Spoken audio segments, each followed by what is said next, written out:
And normally from Down Under, we've got Troy Hazard, but now he's I don't know what you call South Africa. It's not really down under, but it's a long ways away. It's a 24-hour flight or something like that. Troy, how are you, brother? Good to talk to you, man. I'm good, mate. How you doing? Good. So you are at the Kruger National Park. Is that that 7-star hotel thing? Is that where? Yeah. So we are. We're just outside of Kruger National Park in a little place called Oase. It's a fabulous resort as part of the 7-star lodges network.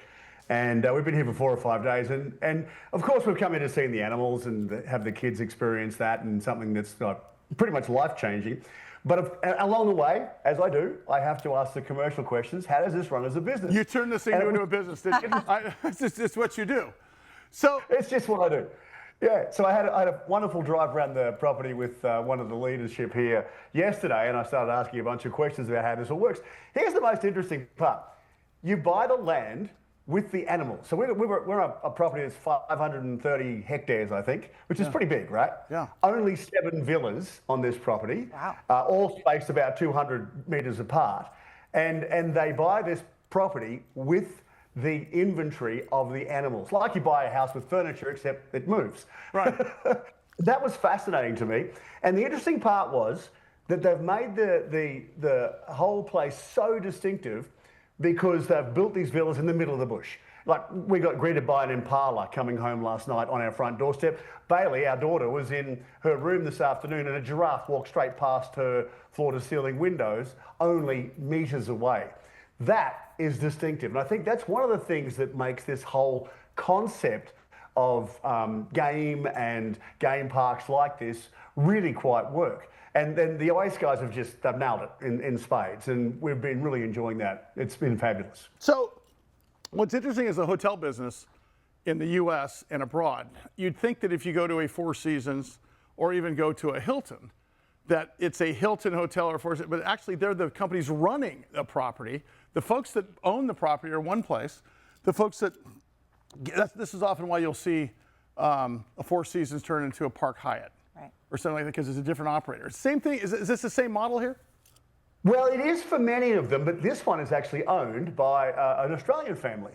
And they bought the property some time back and then decided to turn it into this fabulous little lodge.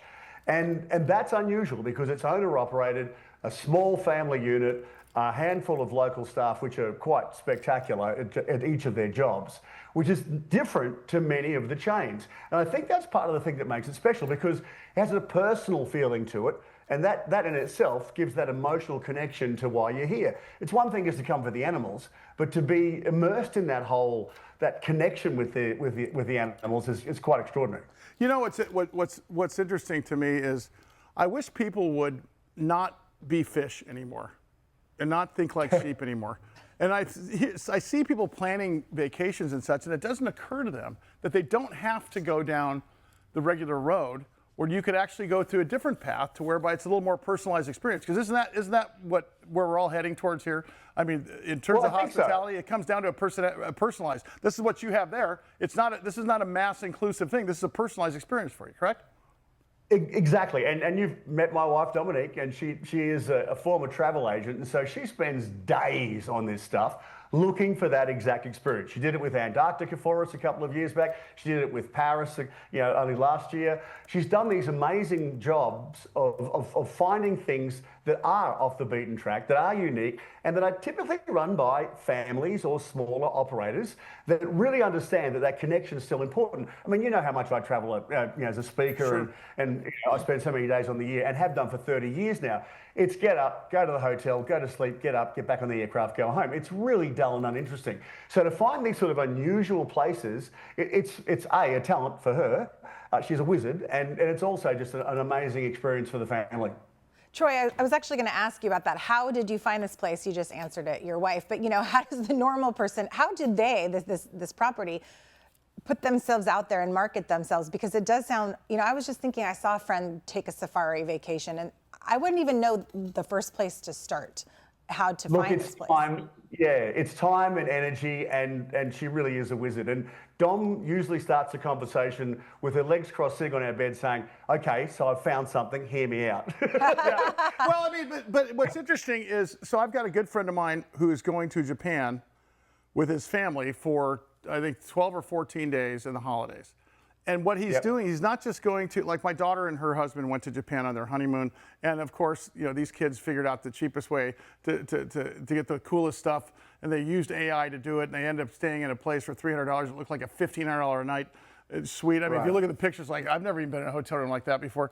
But what's interesting about my friend is he's taking his family, and what he did was he went on Perplexity, which is something we've been introduced to by Dan Negroni. It's part of an AI platform that works right along ChatGPT, and basically said what is the most non-inclusive, in other words, not one size fits all experience that we can have in Japan, but still want a five-star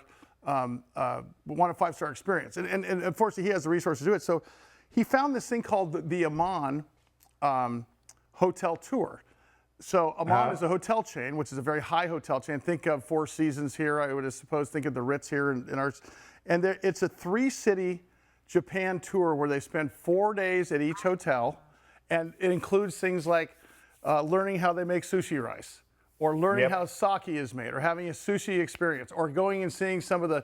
But the interesting part is it only costs about 20% more than had they just booked the things. But now this is an individualized thing where they've got a tour guide and all. I think it's just about thinking outside the box, and maybe AIs could be part of the key, is maybe making use or taking advantage of some of the other search engines out there, right, Troy?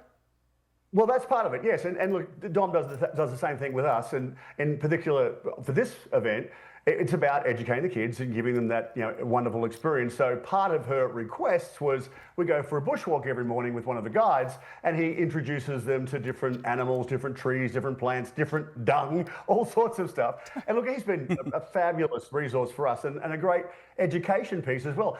If you don't ask for it, if you don't search for it, you probably won't find it. And AI is certainly one of the tools that Dom uses. But seriously, it's just her just bashing it out, looking for stuff that doesn't exist in the mainstream. Well, the other thing too is you say here, it doesn't matter how flash your logo is. There's an experience here. But as on a business side, let me give music an example. You don't have to be Justin Bieber and Taylor Swift to make a crazy good living in music.